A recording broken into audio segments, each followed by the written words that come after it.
اگر آپ پسند کریں تو میں گزارش کر سکتا ہوں، کیونکہ یہ بھی فتنہ ہے نا کہ لوگ ناراض ہو جاتے ہیں۔ میرے پیارے بھائی جب خطبے میں آتے ہیں تو 3 باتوں کا خیال رکھتے ہیں۔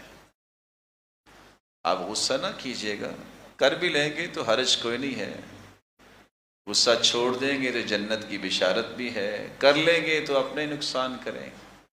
جب خطبہ شروع ہو جائے، دنیا کی کوئی ہستی آتی ہے، نہ اس کے استقبال کے لیے جائیں نہ کسی اور کام کے لیے جائیں۔ آپ شرعی طور پہ اس بات کے پابند ہیں کہ سب کام چھوڑ کے آپ اس وقت اللہ اور اس کے رسول کی بات سنیں۔ حدیث کہتی ہے کوئی بول رہا ہو اس کو صرف اتنا کہہ دو انصت، چپ ہو جاؤ، اچھی بات ہے نا۔ یہ انصت کہنا یہ بھی لغو بات ہے، تو مجھے امید ہے کہ آپ ذرا اس پہ نظر ثانی فرمائیں گے۔ آپ جہاں بیٹھے ہوں سکون سے اللہ اور اس کے رسول کی بات سنا کریں۔ میرے بھائی جب خطبہ خطیب دے رہا ہوتا ہے تو پھر گھٹنوں کو پکڑ کے بیٹھنا یہ جائز نہیں ہے، اس سے اللہ کے رسول نے منع فرمایا ہے۔ تو یاد رہے گا انشاءاللہ۔ ہو سکتا ہے ٹریفک کے مسائل ہوں، آپ لیٹ ہو گئے، کیونکہ ویسے تو آپ پہلے وقت پہ آتے ہیں، مجھے امید ہے اذان سے پہلے ہی آتے ہیں، کیونکہ مومن تو خطبہ شروع ہونے سے پہلے ہی آتا ہے، اس کی نشانی تو یہی ہونی چاہیے نا۔ لیکن اگر آپ لیٹ بھی ہو گئے ہیں تو میرے پیارے اور معزز بھائی اور محترم بزرگ، سنت یہ ہے کہ آپ جب مسجد میں داخل ہوں، خطبہ ہو رہا ہے، آپ جب تک 2 رکعتیں نہیں پڑھ لیتے اس وقت تک آپ کو بیٹھنا نہیں چاہیے۔ سلیک الغطفانی رضی اللہ تعالی عنہ، کیا نام میں نے بولا ہے؟ تشریف لائے، بیٹھ گئے۔ آپ نے فرمایا ارکعت رکعتین، تم نے 2 رکعتیں پڑھی ہے؟ کہا وہ تو میں نے نہیں پڑھی۔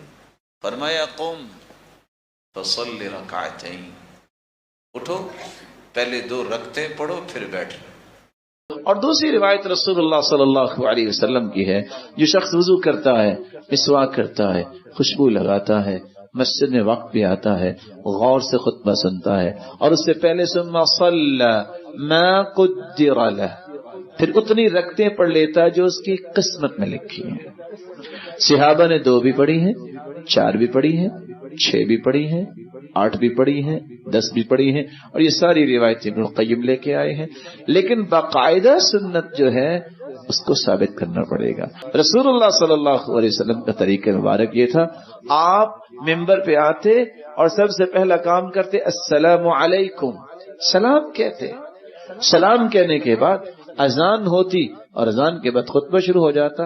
بات جمعے کی آئی ہے، حدیث میں آتے من صلی الجمعہ فلیصلی بعدہا 4، جو شخص جمعہ کی نماز پڑھتا ہے اس کو جمعہ کے بعد 4 رکعتیں پڑھنی چاہیے۔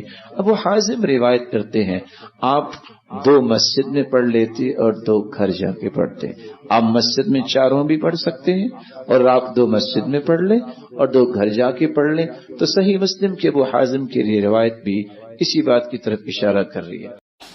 میرے بھائی یہ تربیت کی بات ہے، غصے کی بات نہیں ہے کہ مجھے اتنا ادب تو آنا چاہیے کہ میں اگر مسجد میں آیا ہوں تو مجھے کیا کرنا ہے۔